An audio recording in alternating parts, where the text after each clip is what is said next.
के 10 सैन्य ठिकानों पर दागी मिसाइल। 24 घंटे में दूसरी बार हमला किया। पनामा के टैंकर किक्कू पर हमले। हॉर्मुज में फिर से बढ़ा तनाव। अमेरिका ने ईरान के 10 सैन्य ठिकानों पर दागी मिसाइल।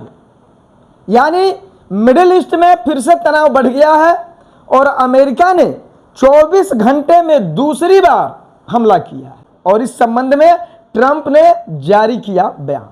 मतलब मध्य पूर्व में कूटनीति का हो गया पतन। 2 मोर्चों पर एक साथ बढ़ रहा है संघर्ष। अमेरिका ईरान तनाव और इजराइल लेबनान पायलट जोन समझौते की विफलता का करेंगे अब रणनीतिक विश्लेषण। जैसे कि आप देख सकते हैं, हॉर्मुज जो बना हुआ जल मडरू मध्य अमेरिका बनाम ईरान 17 जून के अंतरिम युद्ध विराम का 10 दिन के भीतर पतन हो गया। यानी पनामा के टैंकर किक्कू पर हमले के बाद अमेरिका की भारी जवाबी कार्रवाई हो गई है। अमेरिका की मध्यस्थता वाले पायलट जोन ढांचे की हिजबुल्लाह द्वारा खारिज करना और नबातियह में इजरायली ड्रोन हमले का जारी रहना ये विफलता का है कारण, जिसे आप देख सकते हैं। ये जो किया गया है, देखिए यही है किया गया है बमबारी। यानी बमबारी का मिसाइल दागा गया है ईरान के 10 सैनिक ठिकानों पर, 10 सैन्य ठिकानों पर अमेरिका द्वारा बमबारी यानी मिसाइल दागा गया है, जिसे आप देख सकते हैं। अब एक्सेलेशन लैडर यानी कैसे 10 दिन में टूटा सीज फायर। 17 जून सीज फायर। अमेरिका और ईरान के बीच शांति समझौता होता है।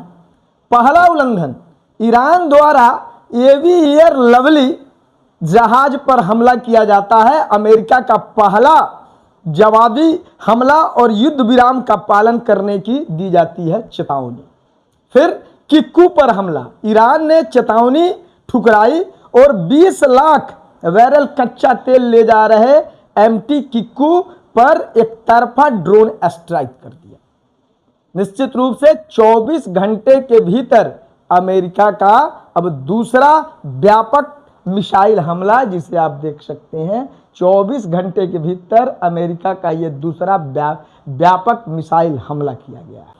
अगर आप फ्लैश पॉइंट की बात करें एमटी किक्कू पर ईरानी ड्रोन स्ट्राइक का समय है रविवार सुबह 4:30 बजे। यानी पनामा के झंडे वाला तेल टैंकर एमटी किक्कू और 20 लाख बैरल से अधिक कच्चा तेल भरा हुआ है और स्थान है हॉर्मुज यानी स्ट्रेट ऑफ हॉर्मुज के पास। अगर निष्कर्ष की बात करें तो इस रणनीतिक चेक पॉइंट पर इतने बड़े तेल टैंकर को निशाना बनाने से अमेरिका को सीज फायर उल्लंघन के खिलाफ तत्काल और आक्रामक कार्रवाई करने के लिए मजबूर होना पड़ा। ऑपरेशनल रिस्पॉन्स, 10 ईरानी सैन्य ठिकानों पर अमेरिकी स्ट्राइक। अब अमेरिका ने जो स्ट्राइक किया है 10 ईरानी सैन्य ठिकानों पर, वहां से देखिए तो सेटकम द्वारा जारी वीडियो के अनुसार अमेरिका नौसेना और वायुसेना ने निम्न ठिकानों पर नष्ट किया है, जैसा कि आप देख सकते हैं। पहला है ड्रोन भंडारण सुविधाएं यानी ड्रोन स्टोरेज। दूसरा है वायु रक्षा स्थल एयर डिफेंस साइट्स। सैन्य निगरानी और संरचना सर्विलेंस इंफ्रास्ट्रक्चर। संचार प्रणाली कम्युनिकेशन सिस्टम्स। बारूदी सुरंग बिछाने की क्षमता यानी माइन लाइंग कैपेबिलिटीज। ठीक है, इन ऐसे 10 ठिकानों पर यानी ईरानी के सैन्य ठिकानों पर अमेरिका का ये स्ट्राइक हुआ है।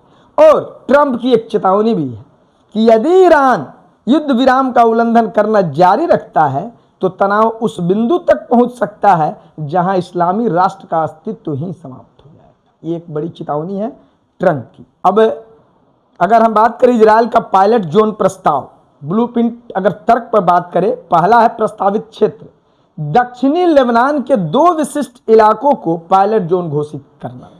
दूसरा है कि इजरायली सेना द्वारा इन इलाकों का नियंत्रण लेबनानी सेना को सौंपना और पीछे हट जाना। और विस्तार योजना में आए तो यदि यह योजना सफल रहती तो इसे अन्य सीमावर्ती इलाकों में लागू किया जा सकता था, यानी लागू हो सकता। लेकिन वर्तमान स्थिति है कि न्यूयॉर्क टाइम्स के अनुसार तनाव बरकरार है और इजराइल ने शनिवार को नबातिह क्षेत्र में ड्रोन हमले भी कर दिए।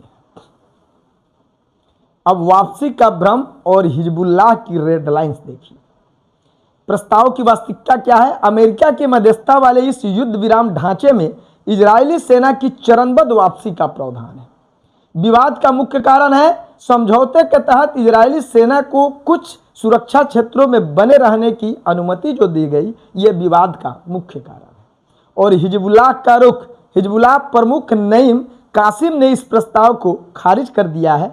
उन्होंने इस लेबनान के समर्पण इसे जो है लेबनान के समर्पण जैसा बताया है। उनकी मांग है कि जब तक दक्षिण लेबनान से इजरायली सेना की पूरी वापसी नहीं हो जाती तब तक कोई सहयोग नहीं किया जाए। यानी हिजबुल्लाह नेता कासिम ने चरणबद्ध वापसी और इन सुरक्षा क्षेत्रों को खारिज कर दिया। जैसा कि आप देख सकते हैं ये पायलट जोन है और ये आपका सुरक्षा क्षेत्र है। अब दोनों मंचों का अगर डायग्नोस्टिक विश्लेषण करें कि क्यों विफल हुए समझौते, तो अगर मोर्चा की बात करें तो स्ट्रेट ऑफ हॉर्मुज नहीं, और इधर करें तो दक्षिण लेबनान। समझौते का प्रकार पर बात करें तो 17 जून को अंतरिम युद्ध विराम हुई और अमेरिका की मध्यस्थता वाला पायलट जोन ढांचा बना। विवाद का मुख्य बिंदु पर अगर गौर करें तो ईरान द्वारा तेल टैंकरों किक्कू को निशाना बनाना जारी रखना और इजराइल का सुरक्षा क्षेत्रों में अपनी सेना बनाए रखने का आग्रह। परिणाम क्या हुआ कि 24 घंटे में 10 ईरानी सैन्य ठिकानों पर अमेरिका की भीषण मिसाइल स्ट्राइक हुई और हिजबुल्लाह द्वारा प्रस्ताव खारिज कर दिया गया। नबातिह में इजरायली ड्रोन हमले अब भी जारी है। एक अस्थिर क्षेत्र, आंशिक समझौते का जो अंत हो रहा है उसको समझिए कूटनीति शून्यता। चाहे वो हॉर्मुज में अंतरिम युद्ध विराम हो या लेबनान में पायलट जोन, आंशिक और शर्त आधारित समझौते अब काम नहीं कर रहे हैं। अगर कट्टरपंथी रुख की बात करें तो ईरान द्वारा व्यापारिक मार्गों पर लगातार हमले और हिजबुल्लाह की पूर्ण वापसी की अटल मांग यह दर्शाती है कि दोनों मोर्चों पर कोई भी पक्ष रियायत देने को तैयार नहीं है। अगर आगे की रास्ता पर बात करें तो ट्रंप की अस्तित्व समाप्त करने की चेतावनी और नबातिह में जारी इजराइल हमले स्पष्ट करते हैं कि मध्य पूर्व अब कूटनीति के बजाय एक व्यापक और अनियंत्रित संघर्ष के मुहाने पर आकर खड़ा हो गया है। और इस तरह एक बार फिर से स्ट्रेट ऑफ हॉर्मुज विवाद के घेरे में। इससे आगे की अपडेट के लिए बने रहिए हमारे साथ।